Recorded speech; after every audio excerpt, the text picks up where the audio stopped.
Não, por favor.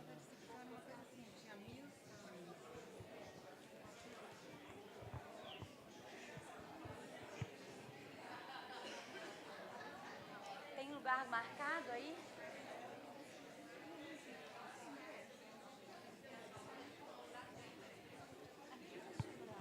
As pessoas são... Ah, é. Vão liberar 2 lugares aqui. Acabou. Uhum. Pode ir?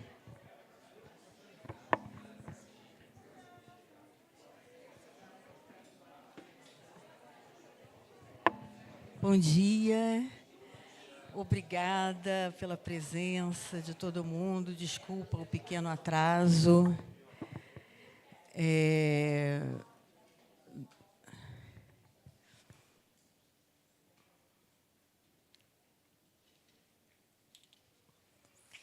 Nós vamos ter a alegria, a honra, o privilégio, tudo de bom, porque vamos conversar agora com um dos maiores escritores brasileiros, recluso, concentrado na sua criação, pouco frequenta festivais, portanto, é rara a oportunidade de estar com um escritor muito experiente, quer dizer, formado em arquitetura e não nasceu assim, sou escritor, mas foi construindo uma carreira absolutamente extraordinária, notável. Logo no primeiro romance, ganhou um jabuti, faturou, e aí passou a colecionar prêmios e o reconhecimento da crítica, né, o amor dos leitores, assim, porque ele consegue, né, transitar assim pelo universo assim de um personagem só, e aí liga o personagem à família e tal, enfim, criando laços assim com os quais a gente se identifica muito profundamente, né?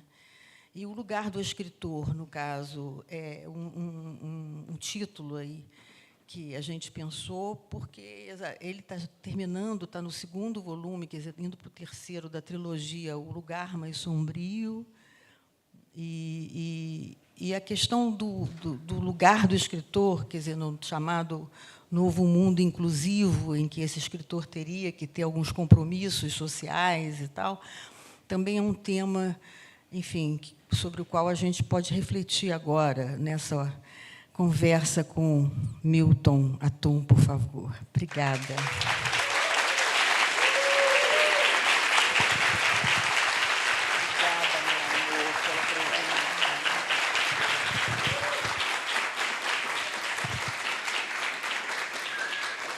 E, para mediar esse craque do jornalismo cultural, Juan Gabriel, formado em Letras e Filosofia, um belíssimo mediador. Obrigada, Juan. Bom dia a todos. É um prazer estar aqui com vocês. Agradeço muito o convite da Isa para conversar com Milton Ratum, que é sempre uma honra. O tema da nossa mesa, como ela falou, é o lugar do escritor. Antes, eu vou ler uma breve biografia aqui do Milton, embora vocês todos já saibam muito bem quem ele é. Mas vamos lá. Bom, Milton Ratum nasceu em Manaus, em 1952. Estreou na ficção com Relato de um Certo Oriente, em 89, que venceu o Prêmio Jabuti de Melhor Romance. E, em 2000, publicou Dois Irmãos, que foi adaptado para televisão, teatro e quadrinhos. Em 2005, Cinzas do Norte, que também recebeu o Prêmio Jabuti de Melhor Romance. E também de Livro do Ano, o Prêmio Bravo, o APCA e o Portugal Telecom. Em 2006, publicou o livro de contos A Cidade Ilhada. A novela Órfãos do Eldorado, de 2008, foi adaptada para o cinema. Em 2017, publicou A Noite da Espera, e naquele mesmo ano ele ganhou o prêmio Juca Pato de Intelectual do Ano. Em 2019, publicou Pontos de Fuga. Sua obra de ficção é publicada em 17 países. Em 2018, ele recebeu o prêmio Maison d'Amérique Latine do Pen Club da França. Milton, muito obrigado por estar aqui, um prazer falar com você. Queria começar pensando no tema dessa mesa, né, o lugar do escritor, que remete à trilogia que você vem publicando, né, desde 2017, O Lugar Mais Sombrio, mas também ao lugar que um escritor ocupa. E eu queria te perguntar como você descobriu que você queria ocupar esse lugar do escritor, como você identificou esse desejo e como foi perceber que você, de fato, já estava ocupando esse lugar. Bom dia, muito obrigado pela presença de vocês. Agradeço a Isa e a todos da FLIT e ao Juan, que me fez perguntas cabeludíssimas. Eu tive que acordar de madrugada para dar uma olhada nesse roteiro. Essa cara de ressaca não é a cachaça mineira, mas...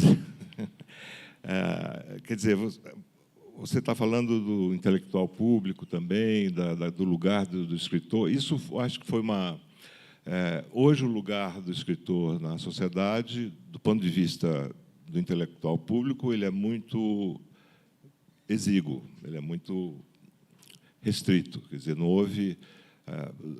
estamos muito longe do intelectual público dos anos 60, da década de 60, quando Sartre, por exemplo, era uma figura pública, e isso influenciou os intelectuais e os escritores da América Latina, né?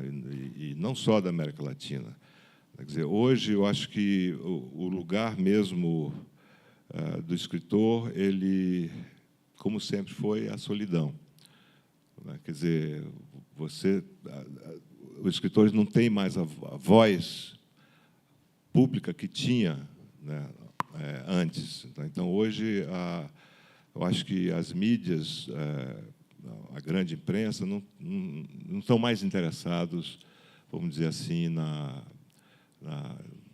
voz, na opinião dos escritores e das escritoras. A gente percebe isso nesse mundo que a gente vive, no mundo contemporâneo. Mas, mesmo assim, a gente não pode calar diante de de muitas injustiças e atrocidades que estão acontecendo no Brasil e no mundo todo. Um exemplo disso é o livro do Eduardo Said, Representações do Intelectual, que eu acabei traduzindo há mais de 10 anos, foi publicado pela Companhia das Letras, em que ele faz uma análise, vamos dizer, do papel do intelectual, aquele intelectual, da intelectual que é independente, que diz ou tenta dizer a verdade ao poder, né? Quer dizer, essa é uma das tarefas, vamos dizer, do intelectual independente. E já não há mais espaço para isso, né? Muitas vezes, você não tem canais para transmitir, para falar sobre essas atrocidades. Mas eu lembro que esse livro, que na verdade é uma série de conferências, ele fala desses grandes intelectuais, escritores e escritoras que tiveram uma intervenção pública muito, muito importante. Claro, ele cita o Sartre, cita também intelectuais de direita, né, Julian Benda, por exemplo, mas cita também grandes escritores e escritoras norte-americanos como Toni Morrison, o Baldwin, James Baldwin, Angela Davis, intelectuais negros e não por acaso sempre estiveram falando do momento, sempre lutaram e falaram pela causa palestina, né? Isso foi importante.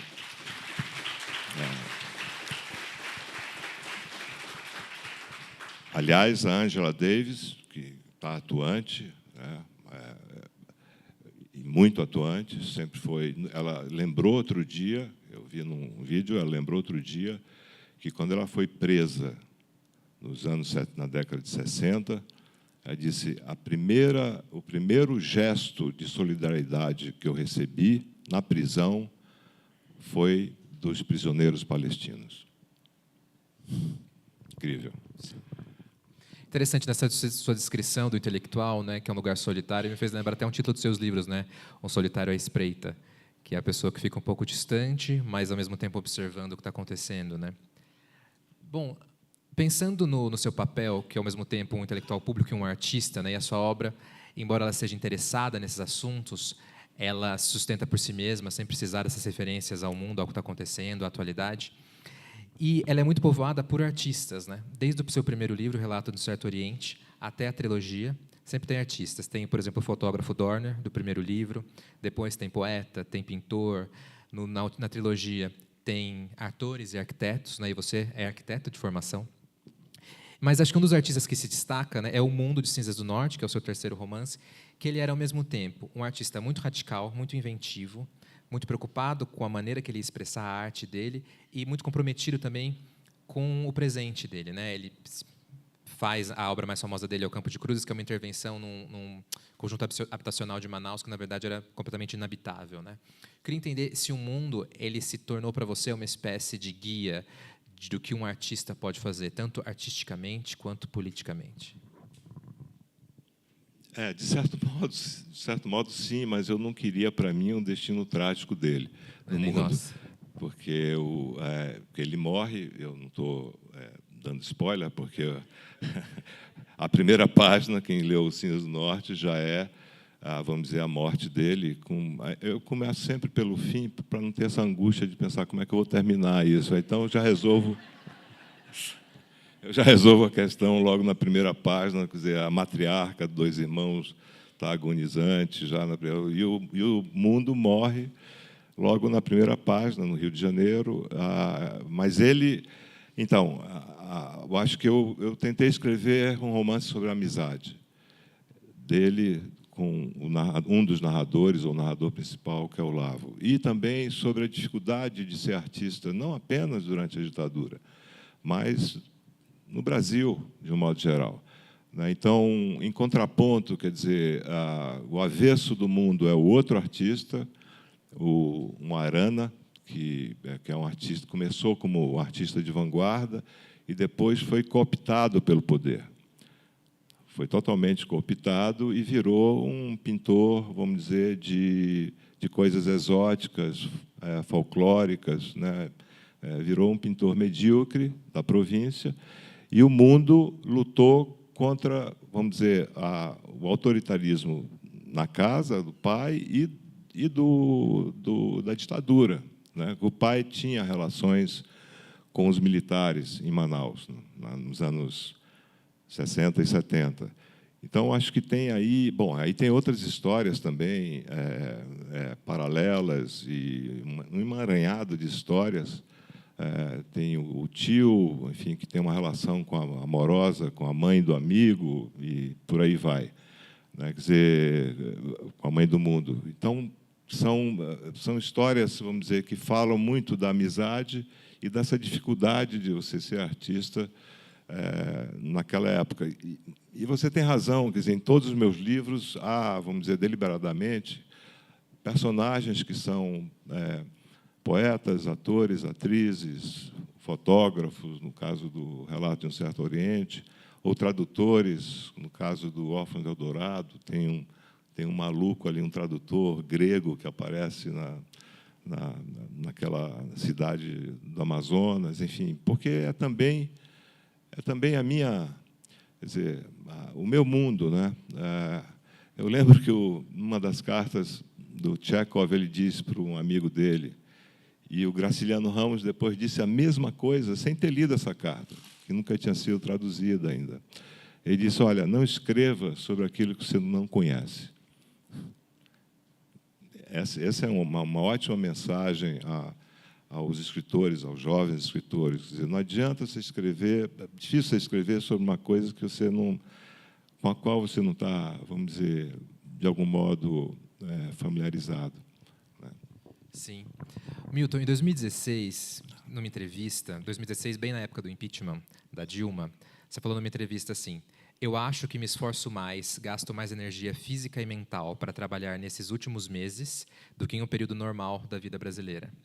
Desde então, não houve mais períodos normais da vida brasileira, né? Desde 2016, a gente vive um longo período anormal. Mas eu achei essa fala sua interessante, né? Porque mostra um pouco a influência do entorno no trabalho do escritor e até uma necessidade de proteger esse trabalho, né? Para que o trabalho também não se torne simplesmente um manifesto político, né? Porque aí ele teria outros meios para se expressar.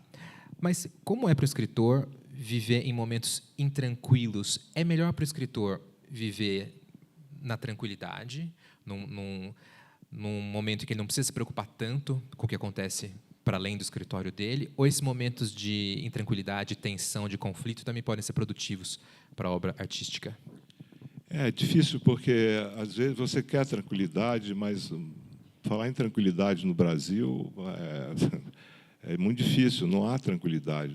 Nunca houve na nossa história, vamos dizer, talvez ali naquele período entre Juscelino, mas depois o Brasil, vamos dizer, contemporâneo, ele passou por vários golpes de Estado, como a Argentina, como Paraguai, como quase todos os países da América do Sul,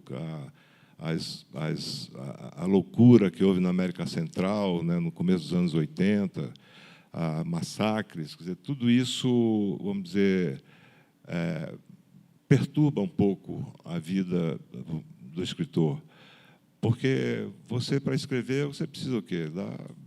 De uma certa tranquilidade. Também para ler, né? Quer dizer, para escrever é, antes de mais nada, ler. Né? Saber ler e aí depurar aquilo que você vai trabalhar, que você vai pensar, que você vai... Então, eu já sei que esse momento de calmaria não vai existir. Eu acho que, a partir de 2013, o Brasil entrou numa outra onda, com a ascensão, vamos dizer, do fascismo, que tem, vamos dizer, raízes muito profundas na vida política brasileira.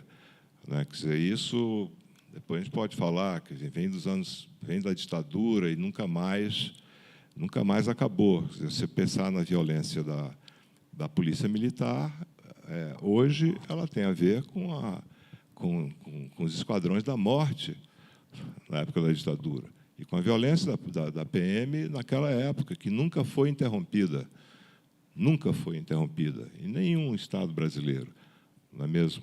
Então, acho que a gente tem que procurar um espaço para escrever e para ler, e apesar, vamos dizer, dessa tensão, porque eu, por exemplo, não consigo ficar totalmente alheio ao que vem acontecendo nos últimos anos, né? E, no entanto, é preciso escrever, né?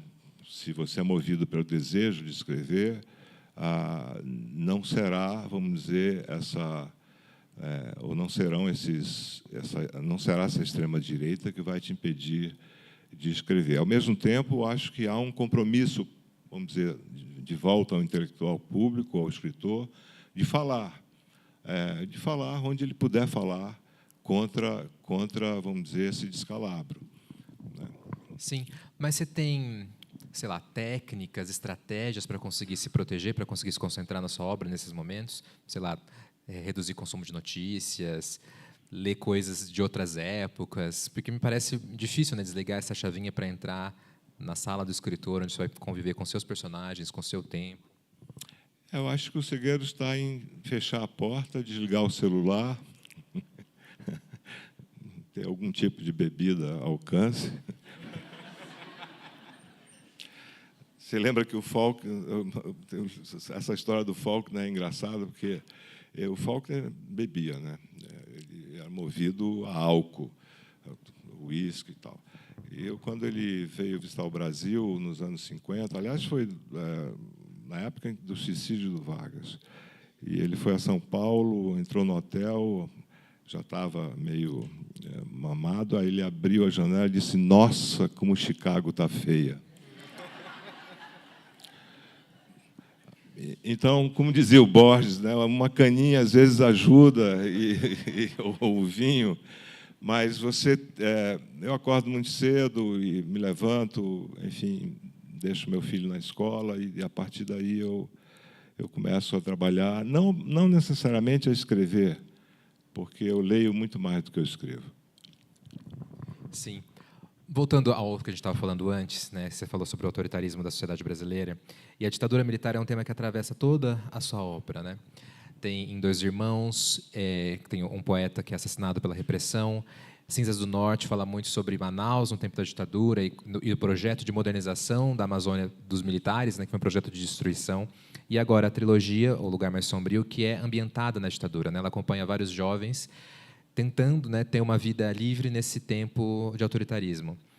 Eu queria entender um pouco por quê, como que a ditadura se tornou um tema frequente nos seus romances, e também entender, por exemplo, eu imagino que seja diferente você escrever sobre a ditadura militar do Brasil nos anos 90 ou nos anos 2000, quando você escreveu Dois Irmãos Cinzas do Norte, que era um tema mais ou menos esquecido, e depois você escrever agora, que você escreveu na trilogia, depois da Comissão da Verdade, depois de um governo autoritário, durante um golpe, uma tentativa de golpe militar. Por que a ditadura entrou nas suas obras e como a reflexão foi mudando em relação com o próprio lugar que a ditadura vem ocupando no nosso presente? Eu acho que, na verdade, Juan, a ditadura entrou na minha vida, na nossa vida. Quer dizer, minha infância feliz terminou aos 12 anos de idade, em 64, em Manaus. Quer dizer, onde houve várias prisões, como em todo o Brasil. Um dos meus tios foi preso, o assunto foi levado algemado para Brasília. Era um assunto que envergonhava um pouco a minha família e ninguém sabia o que fazer. E aquilo ficou na minha cabeça, né? Aí depois eu comecei a escrever meu primeiro texto que eu publiquei aos 14 ou 15 anos, foi num jornal do Grêmio Literário, do Grêmio do Ginásio Amazonense Pedro II, que era um artigo já sobre educação pública. E o Elemento 106, nome pretensioso demais, porque naquela época só havia 105 elementos químicos na natureza. E nós achamos que o Elemento 106 era um nome de jornal que cabia bem a essa. E é um jornal que aparece no Cinzas do Norte. Então, dos 12 aos 28 anos, a minha geração viveu sob a ditadura. Quer dizer, foi uma coisa que... Agora, nenhum romance fala diretamente, porque não são romances políticos.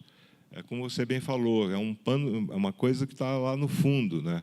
Que aparece com o assassinato de um professor no Dois Irmãos, que aparece no Cinzas do Norte.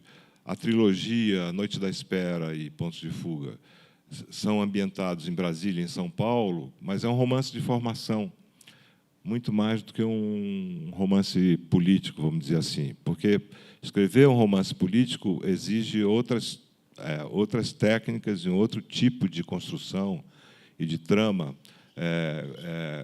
com a qual eu não estou familiarizado, nem é a minha pegada. Quer dizer, eu não gostaria de escrever um romance estritamente político, mas a política está em todos os lugares, né? Em todos os gestos, em todas as falas, até mesmo vamos dizer, no silêncio ou naqueles que não querem falar, né, sobre política. Mas é um gesto político também, né? O silêncio, a retração, né? A falta de coragem, etc.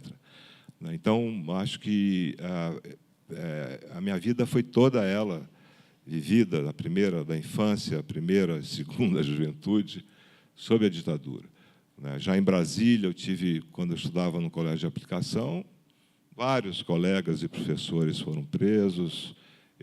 Como esse colégio era praticamente do lado do campus e era ligado à Universidade de Brasília, projeto do Darcy Ribeiro, do Anísio Teixeira, a gente presenciou várias invasões, e prisões, e inclusive desaparecimento de um dos grandes líderes estudantil, o Ernestino Guimarães, que estudava na Universidade de Brasília. Sim, e o autoritarismo também não está só na política nos seus livros, né? Ele está presente nas relações pessoais, familiares. Em Cinzas do Norte, por exemplo, depois do golpe militar, os narradores dizem que os B10 pareciam mais arrogantes e ferozes, cumpriam a disciplina à risca, nos tratavam com escárnio, né? Mostrando como isso se espalhou pela sociedade, né? E a gente vê isso nas relações, por exemplo, em Dois Irmãos, em Cinzas do Norte também, com um pai bastante autoritário. E em Pontos de Fuga, que é o seu livro mais recente, uma personagem comenta isso, né, que a tirania familiar pode ser tão destruidora e nociva quanto a ferocidade do Estado. A falta de afeto e respeito e compreensão numa família são a miniatura de um Estado repressor dentro de casa. Queria entender um pouco sobre essas relações humanas que você tem na sua obra, porque elas são marcadas por essa dificuldade do autoritarismo, um certo conservadorismo familiar que geralmente move, né, as tramas e as tensões entre eles. Eu acho que, vamos dizer, o pequeno e o grande, quer dizer, a opressão no interior da família, ela, de alguma forma, reflete também essa opressão vamos dizer, exercida pelo Estado. Isso ficou muito claro, vamos dizer, na minha geração. Bom, hoje mesmo vocês veem isso as famílias de bem, né? Você imagina o que essas pessoas fazem, né? Quando com os filhos homossexuais e etc. E no entanto são pessoas, os pais são muitas vezes hipócritas e não muitas vezes, né? Isso acontece numa sociedade patriarcal como a sociedade brasileira, movida pelo autoritarismo, né? E você citou o Cinzas do Norte, essa personagem, a companheira dela, da Marcela, a Laísa, ela foi... Pontos de Fuga. Exato, Pontos de Fuga. Ela foi sequestrada pela amando da mãe, que depois a internou. Eu não inventei muito essa história. Isso aconteceu com uma amiga minha, quando eu morava numa república em Vila Madalena. E a mãe dela programou um sequestro da filha, que foi internada. E ela enlouqueceu, depois ela fugiu da clínica com a ajuda do pai e foi morar em Roraima. Ela foi morar com os indígenas. Quer dizer, como é que pode isso, né? A gente se pergunta. Quer dizer, e era uma mulher, vamos dizer, a mãe era cristã, era uma família de bem, vamos dizer assim, como a gente vê hoje. E isso foi... ela passou anos e anos, né, com esse trauma, e até hoje. Né? Então, eu acho que existe uma relação, vamos dizer, quando você fala num drama familiar, você está falando também numa coisa maior, da opressão do Estado, onde há um espelhamento, né? Quer dizer, uma espécie de refletor, né? Quer dizer, as pessoas, esses pais autoritários, se sentem muito mais poderosos quando eles têm, vamos dizer, uma espécie de orientação mesmo, né, horrível do próprio Estado. Né? Veja o que está acontecendo no Brasil, o que vem acontecendo nos últimos anos. Né? Quer dizer, isso já está, vamos dizer, já está em toda a literatura, na verdade, está na literatura do século XIX, quer dizer, como você estabelece uma relação entre o pequeno e o grande, né? Entre o drama, vamos dizer, do personagem, do indivíduo, e a questão maior, que é do Estado. Quer dizer, Kafka tratou isso de uma forma incrível, né? Incrível, porque ele é a própria opressão o tempo todo, né? do sistema administrado, né? Em que você é processado sem saber por quê.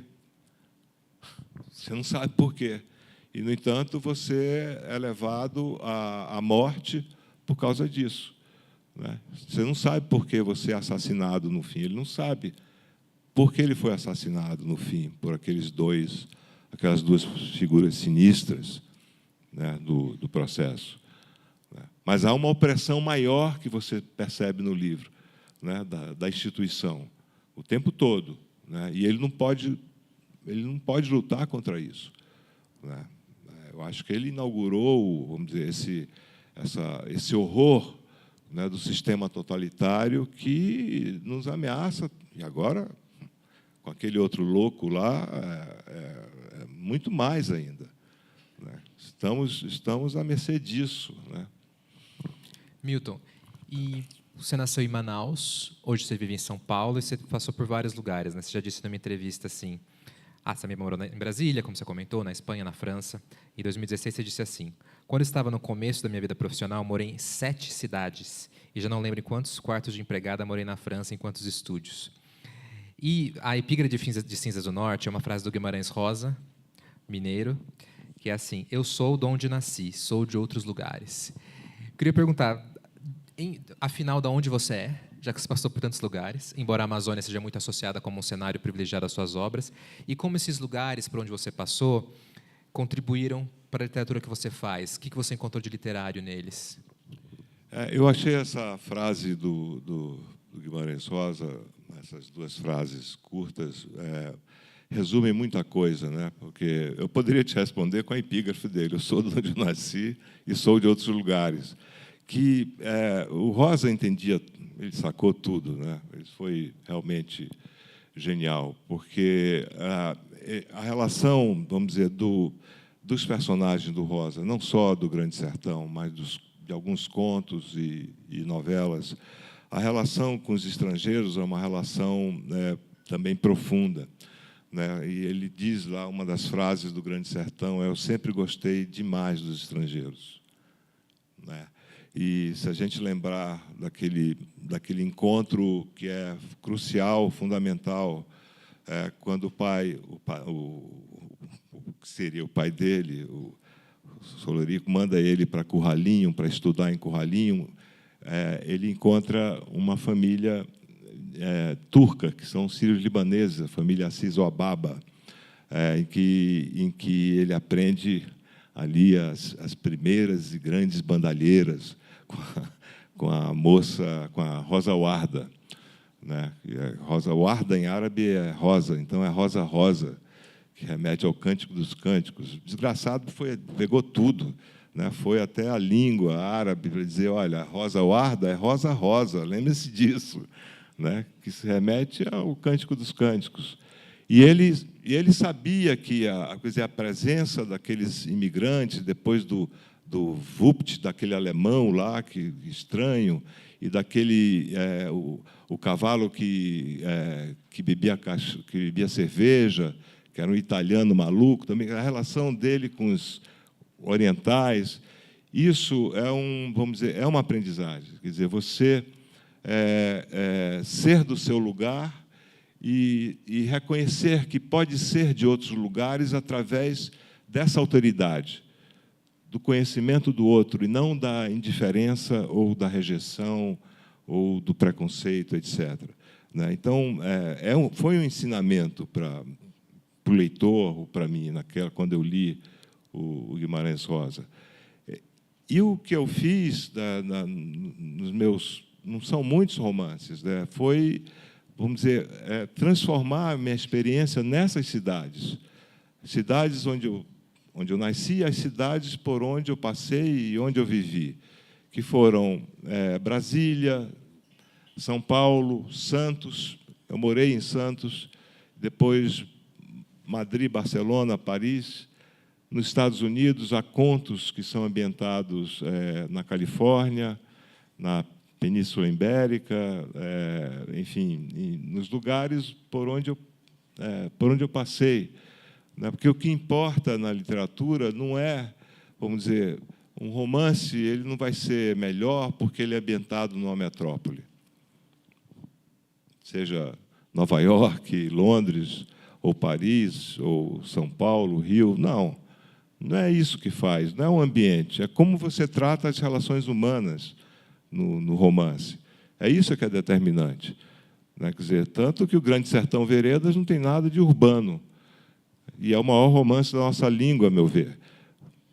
Né? Quer dizer, foi uma resposta àquela onda de literatura urbana, da violência urbana, não sei o que. Aí surge um romance ambientado no sertão brasileiro, no centro-norte de Minas, né? Onde um capial, um jagunço aposentado, cansado, passa limpo a sua vida para um doutor lá da cidade que só ouve e anota. Né? Então, essas cidades, eu acho que serviram como experiência.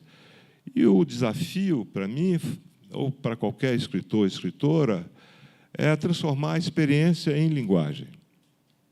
Esse é o desafio. Quer dizer, não é a experiência direta, né? Você não pode... vamos dizer, há uma mediação aí que passa pela memória e pela passagem do tempo, também pelo tempo, que é uma irmã siamesa. A memória é uma irmã siamesa da imaginação, né? E a passagem do tempo que te dá essa, vamos dizer, liberdade de imaginar ou de mentir com conhecimento de causa, vamos dizer assim. Você comentou, né, do Guimarães Rosa, a relação dele com os imigrantes, que também tem uma presença muito forte na sua obra, a imigração árabe, a imigração libanesa, sírio-libanesa no Brasil. E você cresceu numa Amazônia multilingüe, né? Tinha o português, tinha o árabe, que a sua família falava, a sua avó também falava francês. Os trabalhadores das classes mais baixas ainda falavam em Engatu, né, que é uma língua franca da Amazônia, indígena. Então, você cresceu numa espécie de Babel, assim. E o seu trabalho com a linguagem ele é muito perceptível, é uma coisa que chama muita atenção, que conquista os leitores. Eu queria entender como crescer rodeado de tantas línguas influenciou a criação da língua que é só sua, né, que é a sua língua literária. Tem até um trecho de Relato de um Certo Oriente, que o Hakim, que é um dos filhos da personagem principal, fala que a língua árabe, embora familiar, soava como a mais estrangeira das línguas estrangeiras. Enfim, aí você criou uma outra língua que é estrangeira, que é a sua, né? Como foi isso? Bom, conviver com esse pequeno Líbano e Manaus, e Líbano e caboclo e indígena, foi importante para perceber de cara a alteridade, quer dizer, a importância, vamos dizer, de outras culturas na sua própria vida e de outras religiões também, né, que foi o caso da minha família. Eu via muito a língua árabe na conversa do meu pai com meus avós maternos, mas eu não aprendi. A sonoridade está muito presente, sempre esteve desde a minha infância, mas a língua é materna. Então, minha mãe falava em português, ela era brasileira, e eu não aprendi. Aliás, eu aprendi um pouquinho depois, nos anos 80, em Manaus, com uma professora argelina, que era professora de inglês. Aprendi 1 ano de árabe para escrever uma página do Relato de um Certo Oriente. Eu tinha que dominar um pouco vamos dizer, a escrita, um pouco da fonética para escrever essa página. Mas depois, infelizmente, eu não sei, que é uma língua muito difícil, e, de fato, é a mais difícil, como ele diz. Aliás, no Grande Sertão, quando ele ouve essa família falar desses Assis Oababa, o Riobaldo diz, em vez de falar algaravia, ele, por uma redução, por uma síncope, ele diz a aravia. É danado esse rosa. A aravia é al-arabia, que é a língua árabe. Então, o que a gente pensa que o Riobaldo errou, como reduzindo como uma síncope, ele está falando a aravia significa, em árabe, al-arabia, que é a língua árabe. Olha que loucura, né? Com as sutilezas, tudo muito pensado, muito refletido. Quer dizer, ele não jogou ali essa aravia como se fosse por uma questão apenas de sonoridade. Tem um significado profundo, né? Mas vamos dizer que essas línguas, ouvir outras línguas e ver outras pessoas de outros países, não só sírios, libaneses, italianos, mas também mulheres indígenas e judeus marroquinos também, que estão nos meus romances, em pelo menos 3, tudo isso, vamos dizer, me ajudou a compor, a pensar, vamos dizer, nesse universo ficcional, porque eu acho que os escritores e as escritoras procuram, no fundo, criar um universo ficcional, né? Em vez de ir na internet, ficar encontrando assunto aqui e ali, não, eles têm a sua vida e, a partir dessa vida, eles tentam criar o seu universo, a sua ficção, que pode ser uma coisa muito interior, né? Muito, vamos dizer, uma sondagem da alma, como a obra da Clarice Lispector, que criou o seu universo ficcional, que é difícil, vamos dizer, tem uma dimensão intimista e filosófica profunda, e pode ser também um outro universo, vamos dizer, em que você mescla coisas internas com fatos externos, né? Que é a obra também de muitos escritores e escritoras. Então, eu acho que isso me ajudou, e eu não sabia ainda. Isso eu só elaborei muitos anos depois, né, com mais de 20 anos de idade, que eu fui pensar vamos dizer, nessa confusão ou fusão de línguas e culturas na minha infância e na minha primeira adolescência. Eu acho que isso foi determinante, porque são períodos da vida determinantes e decisivos para quem escreve, a infância e a juventude. Eu acho que tudo que se escreve depois, pelo menos no meu caso, veio daí, né, dessa experiência na sua infância e juventude. Sim, ainda no relato de Um Certo Oriente, um dos personagens, né, que é o marido da Amélie, ele lê sempre As Mil e Uma Noites. E o Dorner, que é um dos narradores, que é o fotógrafo estrangeiro, ele repara que esse personagem, o marido da Amélie, começa a contar a própria vida como se fossem histórias das Mil e Uma Noites. Ele fala que é uma espécie de transcrição adulterada. E aí ele termina esse trecho que ele está contando isso com uma frase muito interessante, que ele fala assim: às vezes, a leitura de um livro desvela uma pessoa. Eu queria saber qual que é o livro que te desvela. Os clássicos. Todos os livros que eu li com prazer. E não apenas os clássicos. Tem uma frase... porque os clássicos não são necessariamente, vamos dizer, lidos por esse ou aquele mérito. Tem uma definição muito bonita do Jorge Luiz Borges sobre os clássicos. Ele diz assim: o clássico é um livro que várias gerações leem com prévio fervor e uma misteriosa lealdade. Por que o Quixote é um clássico?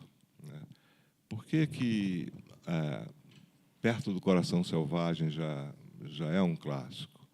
Não é mesmo? Bom, há dezenas, ou podia citar tantos livros, né? Vidas Secas, São Bernardo, A Maçã no Escuro, por aí vai.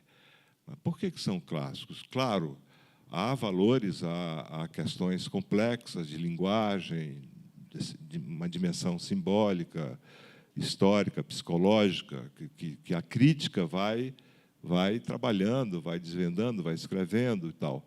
Mas há um mistério também.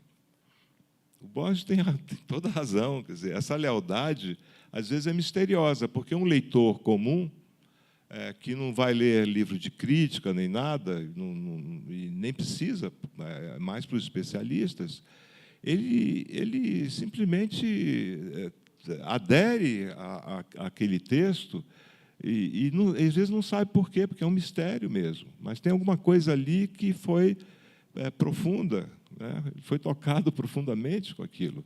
Né? Então, quem inoculou esse vírus, na minha juventude, foi uma professora do ginásio amazonense Pedro II, quando eu era muito jovem. E ela chegou com uma leitura orientada de alguns, do Graciliano Ramos, por exemplo, Jorge Amado. Uma professora de francês falou dos 3 contos de Flaubert, que eu li naquela época, acabei traduzindo com um amigo meu, 30 anos depois. A outra que fez ler A Ilha do Tesouro, uma professora de inglês, e por aí vai. E aí o vírus ficou, quer dizer, a leitura desses livros, que eu nunca mais esqueci, nem das professoras, até escrevi uma crônica em homenagem a elas, Lições de uma Inglesa, foi uma crônica que publiquei no Estadão. Também a Madame Liberalina, minha professora de francês, que tinha 82 anos, eu tinha 13 ou 12. E essas figuras da província, né, que te formam também, que são professoras da província, mas formadoras de leitores, né, que foram importantes. Então, eu não saberia dizer qual o livro que mais me impressionou. Né? Se eu falasse da literatura brasileira, eu diria, sem dúvida, O Grande Sertão. Eu acho quase um milagre aquilo ali. Não entendo como é que ele conseguiu, mas conseguiu. Você deu várias dicas aí que são, espero que vocês tenham anotado, que são pistas para desvelar a alma de Milton Ratum, inclusive, né? Agora, a gente vai ter tempo para 2 perguntas da plateia, que sejam curtas e objetivas, tá bom? Ela está com o microfone, vocês podem levantar as mãos aqui, tem uma pessoa. Pode? Bom dia a todos, bom dia a vocês, a Milton. Assim, com prazer de estudante assim, enorme. E eu falei para a professora Thelma e para a Universidade de Montes Claros, de qual a gente assim, é muito fã de você, porque um relatinho rapidinho, eu precisava fazê-lo, porque no meu mestrado eu não conseguia, eu estava passando por uma questão e eu não conseguia ler as outras obras, eram 5 obras, e tinha relato de um certo Oriente. Falei, eu vou focar em relato do certo Oriente, e na hora é o sorteio.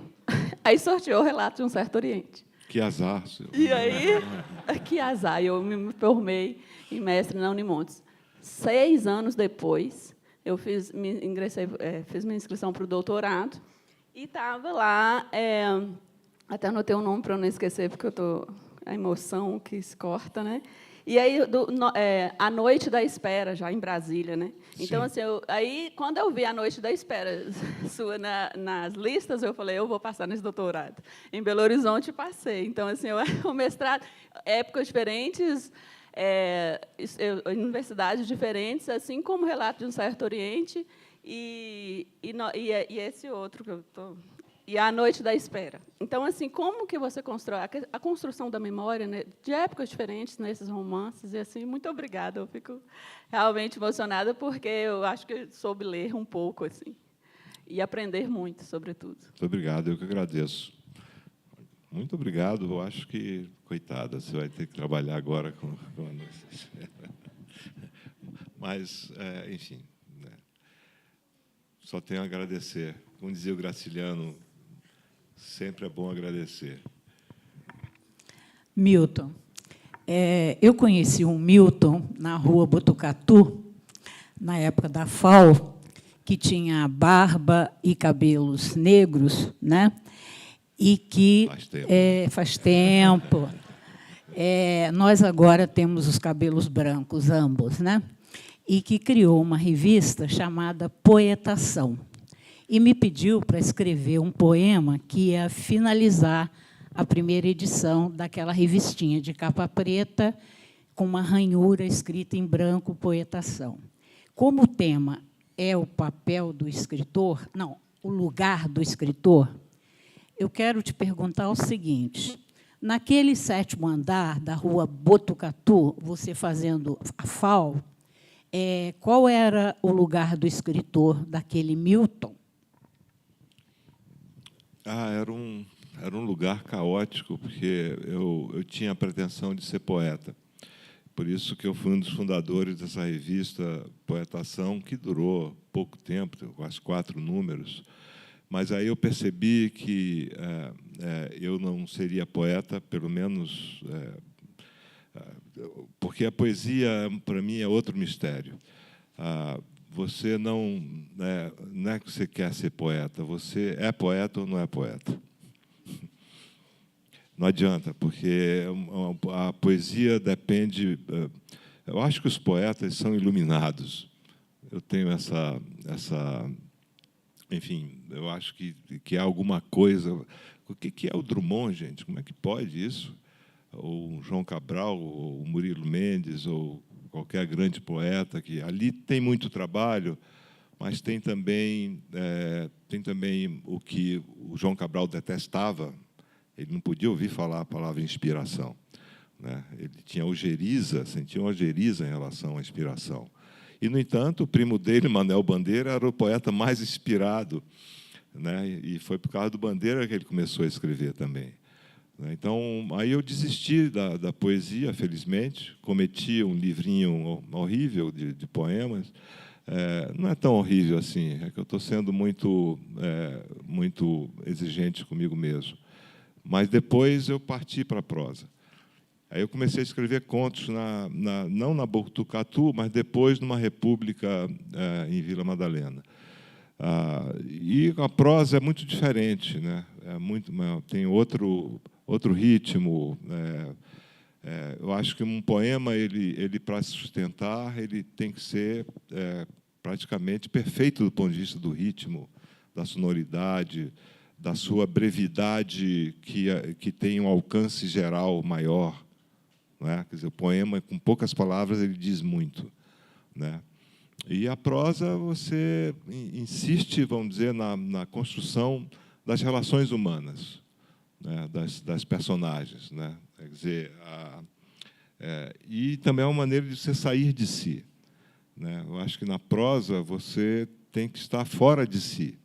Eu não estou falando do transe, também existe na prosa, como existe na poesia, da inspiração, do transe, mas você tem que sair a partir da sua vida, da sua experiência, você tem que sair da sua vida, daquilo que você sempre foi.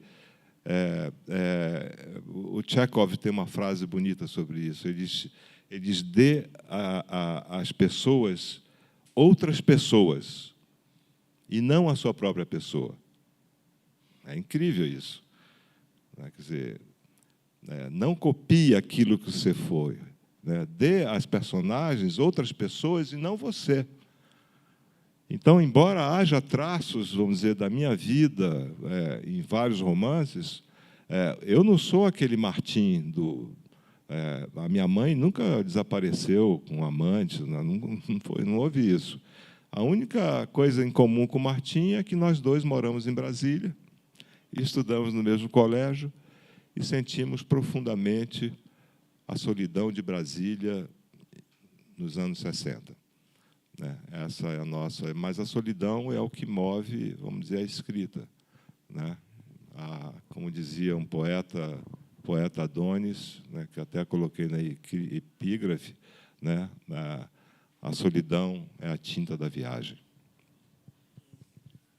Como a gente está de tempo, uma pergunta do público, mas eu vou fazer uma também no final.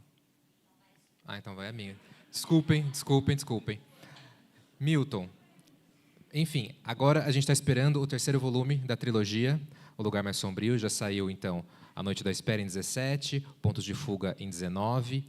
E eu ouvi que talvez saia este ano, o terceiro volume, e que é um volume mineiro. Aproveitando que estamos em Tiradentes, Minas Gerais, uma cidade histórica, eu ouvi que você fez uma pesquisa tanto turística, que fosse in loco, em Minas, quanto de leituras. Queria que você contasse um pouco sobre esse volume, o que tem de mineiro dele e como foi essas pesquisas in loco e literárias para fazer ele. Acho que foi em parte, circunstâncias da trama, e, em parte, também o meu amor por Minas. Porque eu acho que Minas me deu, vamos dizer, deu para a nossa literatura grandes escritores, grandes cronistas, grandes poetas, eu acho que alguns dos maiores da nossa língua. Eu tenho amigos mineiros, eu adoro as cidades mineiras, como todo brasileiro, vamos dizer, que tem um pouco de sensibilidade. E fui várias vezes, já conhecia Ouro Preto, na época de estudante da FAO, não sei se alguém ouviu falar dos festivais de inverno de Ouro Preto. E naquela época, a gente pegava a mochila e ia para Ouro Preto no inverno, e havia repressão lá, e muitas histórias lá de Ouro Preto nos anos 70. Né? E aí, depois, eu pensei que se ajustava muito à trama desse terceiro volume, vamos dizer, essa vida em Ouro Preto, né? Porque o terceiro volume eu tive uma recaída, é narrado por uma mulher, é o livro da mãe. Aí eu voltei para o meu primeiro romance, O Relato de um Certo Oriente, né? Como se eu fechasse, vamos dizer, um ciclo, né? E aí há algumas referências aos poetas mineiros, e eu acho que a sombra do Guimarães Rosa está por ali. A gente rouba muitas coisas, né? A gente empresta, né? Pede emprestado frases e algumas palavras de outros escritores, porque nada cai do céu, como dizia o Conrad, que foi um escritor admirável, né? Quer dizer, as coisas não caem do céu, quer dizer, é a experiência humana que nos dá, vamos dizer, chão para escrever. E a experiência humana não é só a experiência de vida, da vida empírica, é a experiência de leitura, que é importantíssima para quem escreve, né? Há escritores que têm, vamos dizer, na experiência de leitura, vamos dizer, uma espécie de alicerce para a sua obra, né? O caso do Jorge Luiz Borges é um deles, né? Quer dizer, ele é um nostálgico da aventura, nunca se aventurou a nada. A grande aventura da vida dele foi a biblioteca, foi a leitura, né? Então, Minas está presente, já está na epígrafe dos meus romances, né? De vários romances, né? E agora aparece como cenário do último volume, uma parte dele, pelo menos. Muito bom, aguardamos, então, ansiosamente esse terceiro volume. Milton, muito obrigado Eu que agradeço. por esses momentos que você passou com a gente, Obrigado. por ter falado. Obrigado a vocês pela presença. E é Obrigado isso. a vocês. Muito obrigado. Obrigado, gente. Muito obrigado.